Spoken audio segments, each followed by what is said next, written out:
What's up YouTube? Jason here. I decided to do kind of a random video today. A little bit unscripted, just kind of wing it on this one. It's mainly, I think I want to be able to reflect on this a little bit later on. Hopefully, down the line when I get a little bit bigger, I can kind of look back and laugh at myself a little bit. And I wanted some kind of documentation of how it was in the beginning.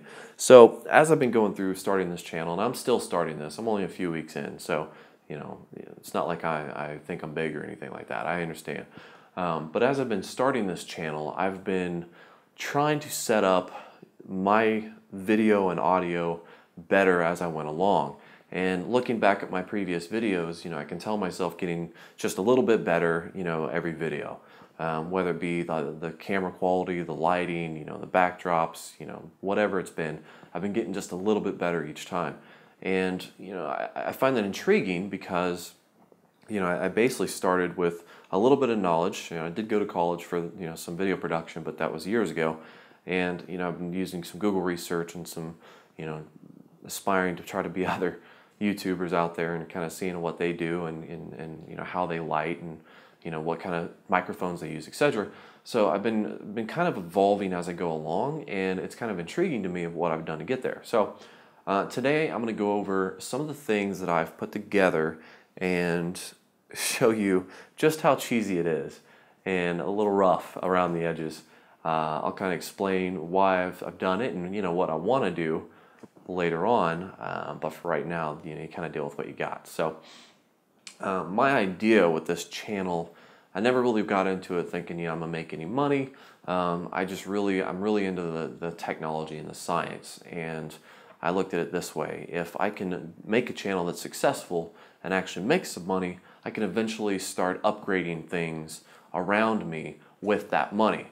So if I make a little bit of money, I might buy some fancy lights, or I could get a better camera, or actually get a real video camera and not just my iPhone. So I am using my iPhone on this, and I know it's a little bit bad quality, but there is an app that allows me to specify exposures and focal points and set color temperatures, which has improved my quality a lot. Even from my first video, I found that app and it improved everything a lot. And that was one of the huge changes from my video quality and even my audio quality too. Even though I improved that later on with a little add-on microphone. But today I'm going to go through some of these. I'm going to film a few things that I've used to help everything better. I'm going to go over my lights, microphone, tripod, stuff like that. Be easy. I know that this is a little ghetto, but hey, gotta work with what you got. So enjoy. Okay, to start things off, I know that everything is pretty rough, but I'm going to start off with some lights. That was the biggest thing. I know that when you set anything up, you got to make sure you have lights. And at the very beginning, I didn't really do that. I just kind of turn on the overhead lights and just hope for the best. I quickly realized that that was something that I needed to improve in order to have a good setup. So what I did, I went over to Lowe's and I got these cheap little lights, and they clamp on to just about anything on a certain size, and they hold pretty well. It's pretty secure. This is a really basic light, nothing too fancy. I put some CFLs in it, and originally I was using some old lights that I have, and of course I have a bunch of lights over here, but this is because when I moved in here I swapped out a bunch of lights and I saved all the other ones. So I was using some standard candle lights that I had left over just to add some color to my face, but they ended up being really weird. So I ended up getting some more CFLs and some daylight frequency or whatever they are. That way it looked a little bit better.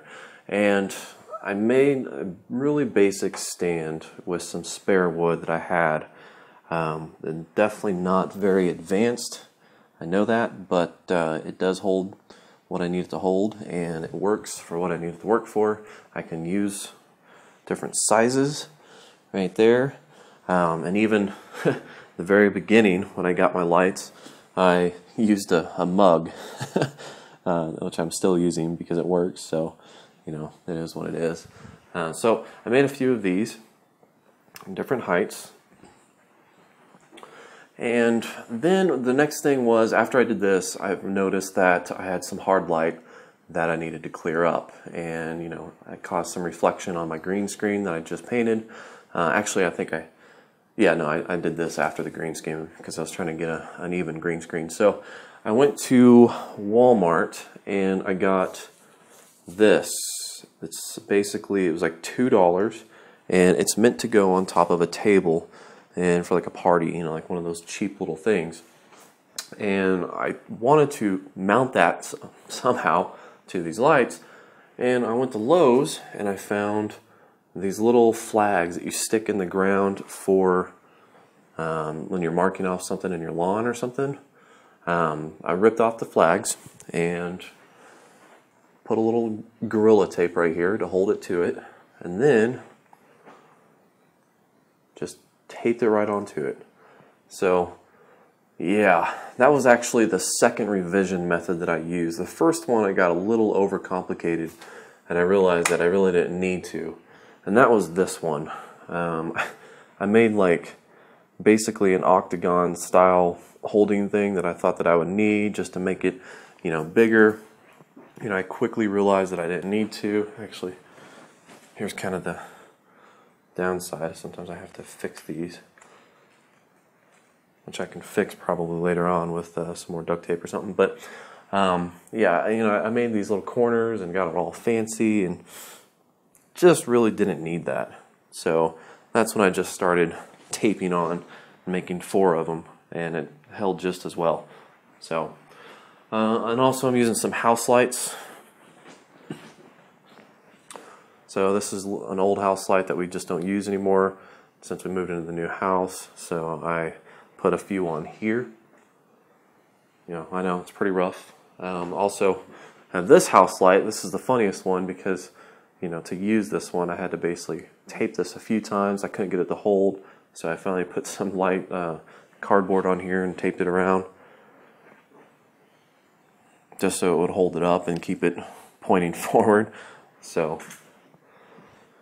pretty bad. And then I did some wire work here by running some extension cables and put everything into one switch so I could just come in and turn it on and off without having to turn off each and every one of them, which was pretty annoying. So yeah, that is my light setup.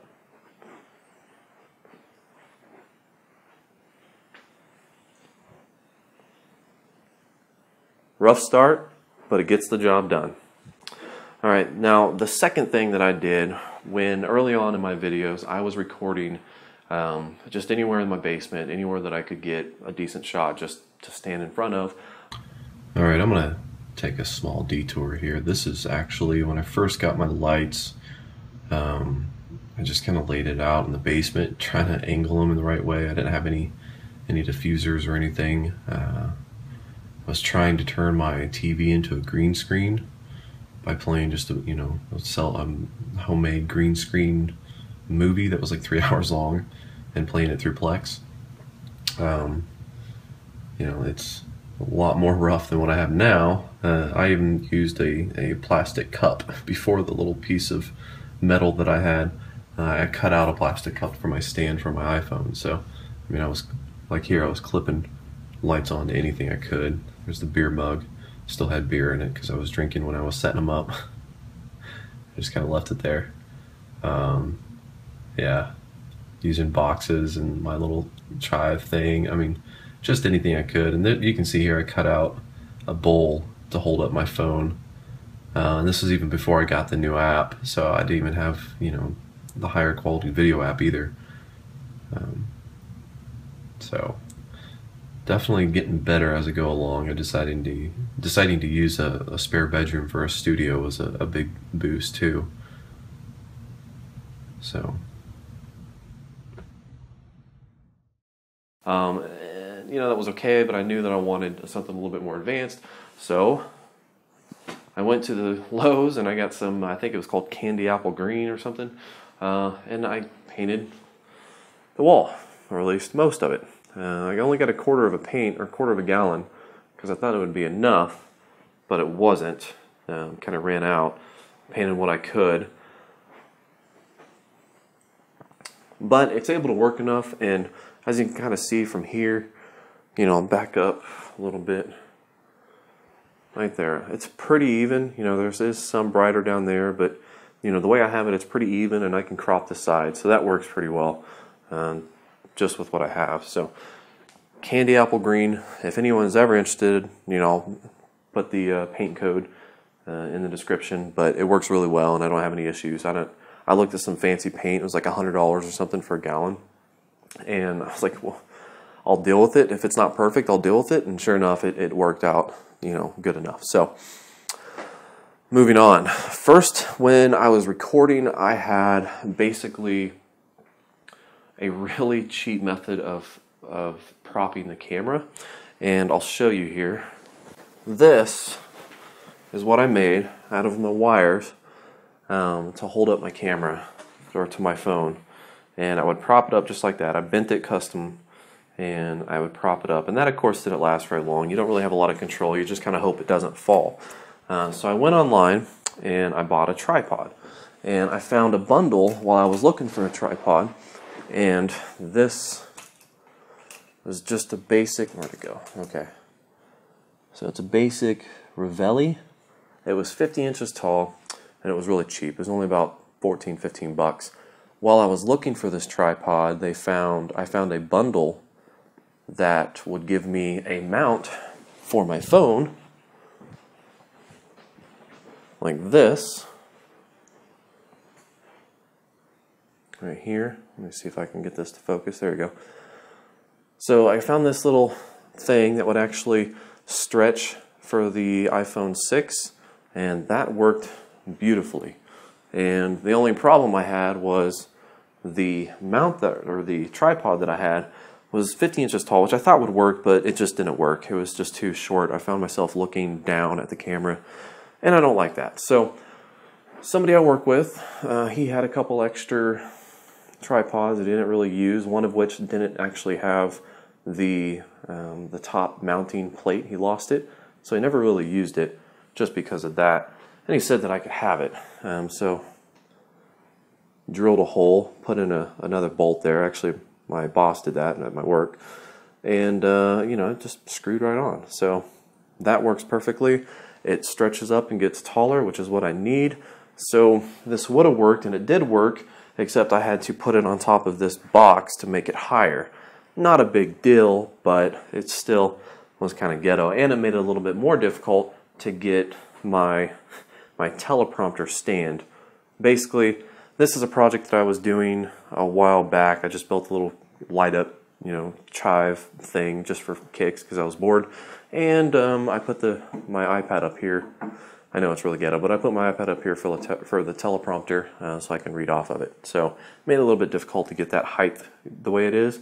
But now with this one, I can have this box down here. This lifts it up, and then I can adjust this right here. That allows me to align with the teleprompter and make it look somewhat like I'm looking at the camera. Not always the best, but still, it kind of makes it look somewhat. Then you'll have the mirror. There we go. So this is probably one of the best things I did. Was I took this old mirror that was laying in the closet and stapled it to the wall here, or screwed it into the wall, and that allows me to essentially look from this way and look behind and see where the headroom is. That way I know on camera if I got good headroom. I can kind of adjust myself, get closer, whatever. Before I did that, believe it or not, I was recording and then coming over here, marking where I was standing, and then going back over there and playing the video to make sure that my headroom was good. And of course that took forever. So that, boom, saved me tons of time. Definitely a good thing, especially because I kept changing my tripod setup and changing my mounting and everything. So it was good to actually have that to be able to calibrate. And finally, I have my microphone. Now, I got this microphone as part of that bundle, actually, for the tripod, the mount, and everything.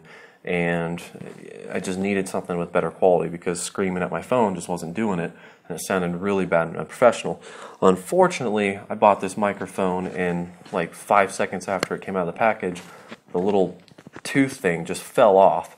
So I don't know if it was broke from the factory, broke during shipping. I don't know how it would break during shipping, but the thing just fell off. So I had to wire it together and kind of kind of rig that one up a little bit just to make it work. But overall, the audio quality is a lot better. It's a lot clearer and sounds a little bit more professional.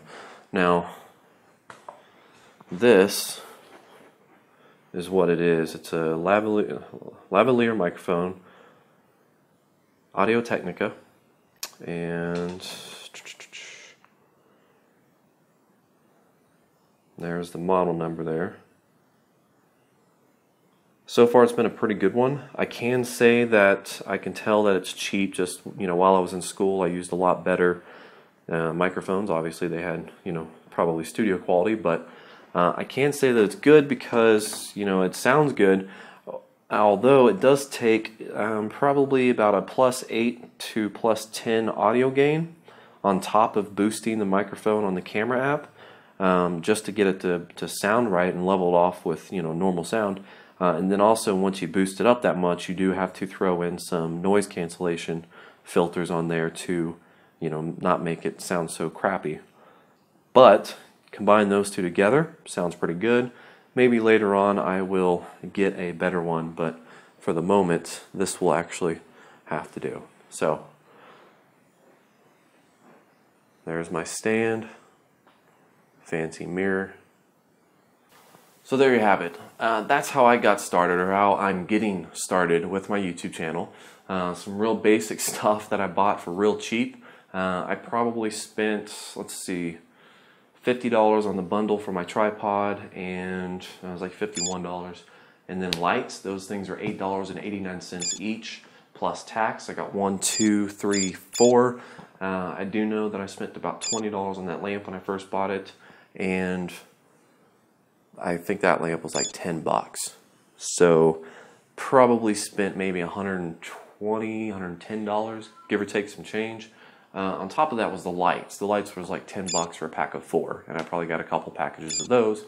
So, $130 basically, and the rest was just throwing stuff together real cheap. So, also, kind of the vision that I have for this channel is ultimately I want to get into computer reviews and computer builds, and eventually be able to get access to those computer parts, and be able to give you, good reviews on them, whether or not you should look into purchasing them yourself, thoughts that I have on it, which I know is a very saturated market, and I might not ever actually get into that, because you usually have to be pretty big before you can get those kind of deals and get those preview hardware. But if that happens, that'd be ultimately my goal.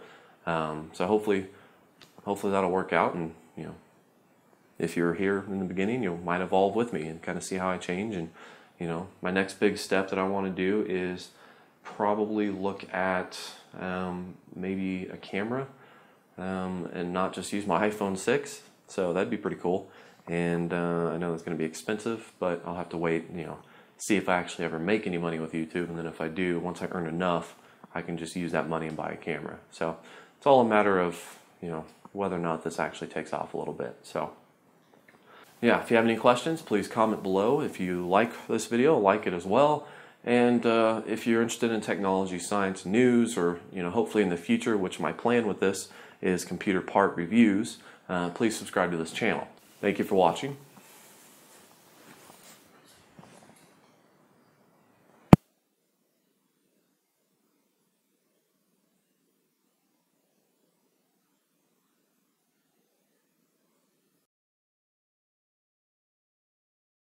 Well, I immediately reinstalled Windows 7. Are we close to a universal translator? Plex was a no-brainer. Within 5 minutes you can have Plex up and running. You can do something similar with XBMC with the same amount of time. However, it takes a little bit, sometimes a lot bit more time just to get it perfect and working to your needs. The next coat of paint on your house might actually lower your electric bill. The next time you see somebody throw an old fountain drink out the car window, you won't be tempted to chase them down and throw it back. We talked a little bit about CPU needs. Let me expand on that just a little bit. When you're planning your server, try to imagine how many active streams you will need going at once. Just anywhere you think it'll be safe, and make sure it's not going to get messed with. You should try to keep this updated as often as you can. Well now, thanks to the Internet Archive, you can relive those moments with your favorite DOS games online right from your browser. Well, this feature comes in handy in a few situations, but most notably when you plan on not having internet access.